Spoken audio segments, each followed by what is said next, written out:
That Dominion guy, Eric Coomer, whatever you say his name, that guy should have never sued. That was one of the most embarrassing depositions I've ever seen in a defamation case. Well, Robert, here's where you're going to get some flack. I'm going to get some flack. You might get some more flack than me just because people are going to blame you for undermining certain claims from the get-go. I want to tell everybody, and I'm not defending you because I like you. I'm defending you because you're right. This deposition was a disaster, but it doesn't change anything as relates to the substantive claims that were made by Giuliani, Sidney Powell, during the election that were the most unsubstantiated, unable to be substantiated claim. Other claims, this might lend some support to some of the other claims, but this doesn't change or lend credibility to some of the claims that you have said were from the beginning were factually incorrect and a distraction from the actual constitutional arguments. With that said, this deposition was a disaster because Coomer still sued. Coomer sued, just so everybody knows, Eric Coomer. Dr. Eric Coomer by the media, who was an executive at Dominion. He was in charge of security. Yeah, product design, product strategy, and security. I don't exactly know, if he's an executive with power, with decision making, whatever. But he's a higher up within this company. This company is conducting the elections for the American people. People made some outlandish claims, and people made some other claims which, at the time, seemed outlandish, but are much less outlandish now. That to the effect that I heard a conference call where someone named Eric Coomer identified himself and assured us that things would happen during this election. That's one of the more outlandish ones that has not yet been substantiated or contradicted, but whether or not it is now plausible is a different issue. But other statements were made about Coomer that he then said, they made these statements about me.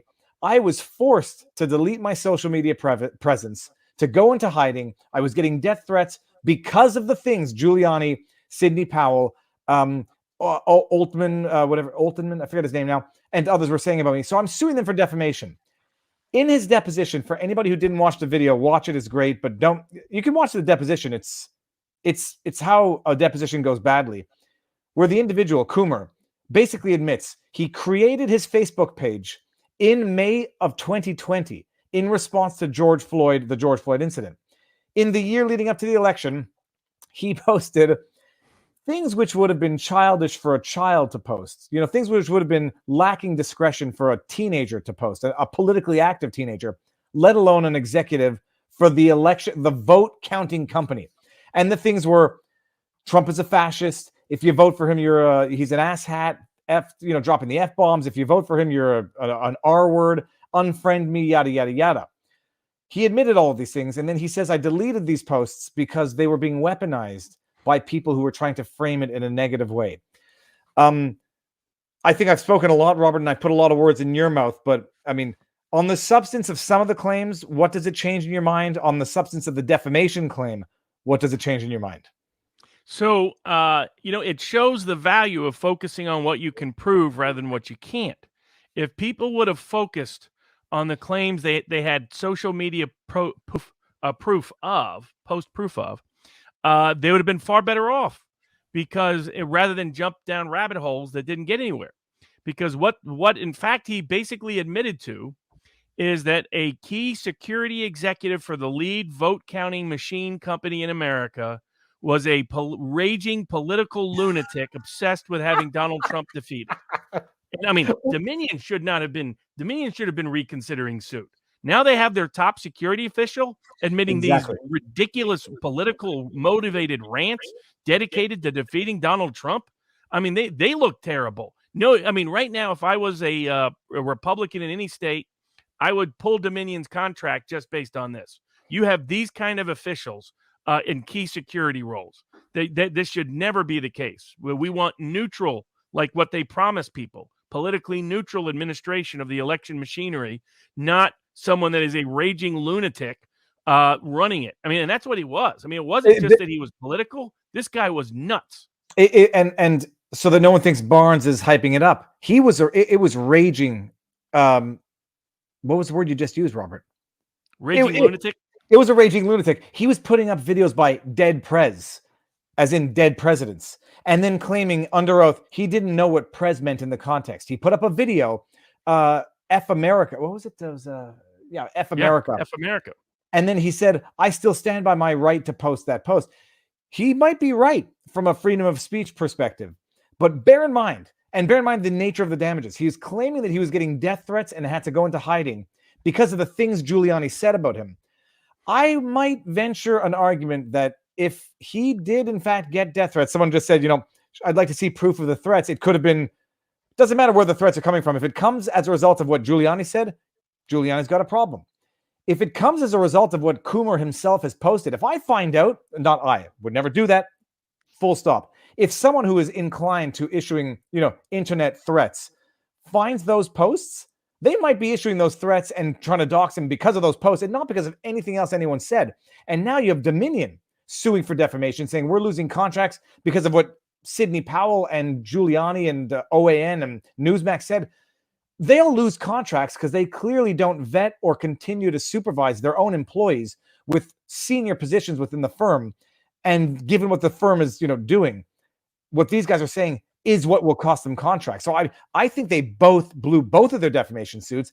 It doesn't mean there was any F word as relates to the election. It doesn't mean that stories of German servers, the stories of vote flipping are any more true than they were not back in the day. But this sinks the defamation lawsuit. How can they get out of it? If they were so inclined to get out of this as quickly as possible, as painlessly as possible, what does Dominion and Coomer do now? I mean, if I were them, I would have. They're going to go marching onward at this point. They clearly have very strong defamation claims based on other factual allegations. What Coomer's deposition blew up was their damages claim, as you're pointing out. That there was independent bases for people to be angry at them because they were hiring raging politically motivated lunatics as a head of their security in one of the most contested elections in the history of American, and it was known at the time. And here's the other problem for Dominion. It would have been one thing if they didn't know about it and then fired him as soon as they did find out. To my knowledge, they've taken no retaliatory action on him. So it means they knew at some point he was a politically raging lunatic, and they kept him employed and apparently encouraged him to bring this suit. So they're already subject to a RICO claim because their lawyers don't know how to follow ethical rules. Those are the lawyers at Claire Locke, by the way, or the PR marketing people that were involved in it.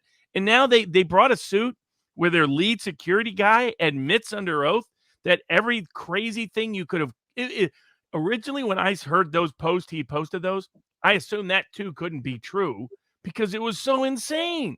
Clearly, nobody would be dumb enough, and then he was still defending it. He was saying, "Yeah, Trump's still a fascist Nazi."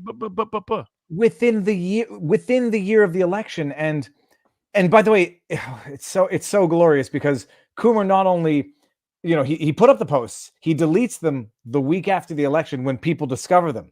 Then he writes an op-ed, or he writes a piece for, I forget who it was, Chicago Tribune. He writes a piece for the news saying the social media posts you are seeing are impersonating me and they're not my own, as if to suggest that all of these prior posts were not his own.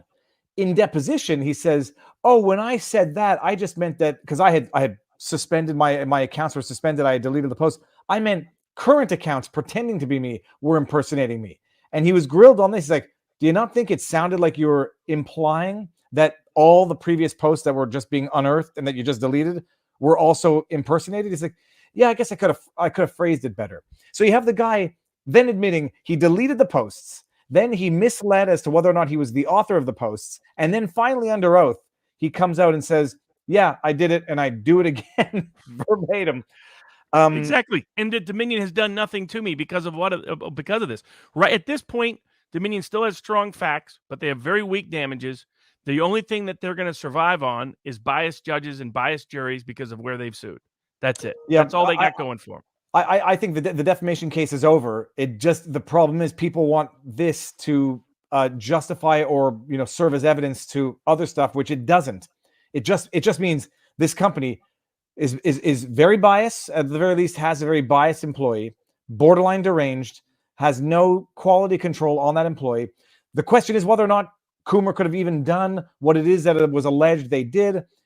But I mean, that's where it is. But my goodness.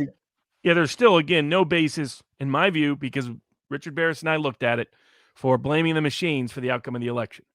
That doesn't change the fact that what Dominion has proven in Coomer's deposition is that they shouldn't be running elections anywhere. Period. 100%. 100%. I mean, that's the bottom line.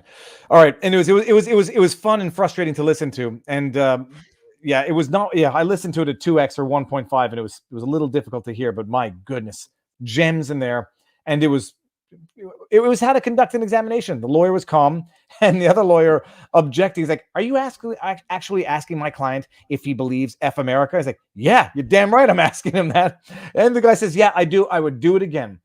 Well, speaking of people who should not sit down for interviews, if you're Sanjay Gupta and you're the great medical guru of CNN, you probably shouldn't sit down with an interview with Joe Rogan.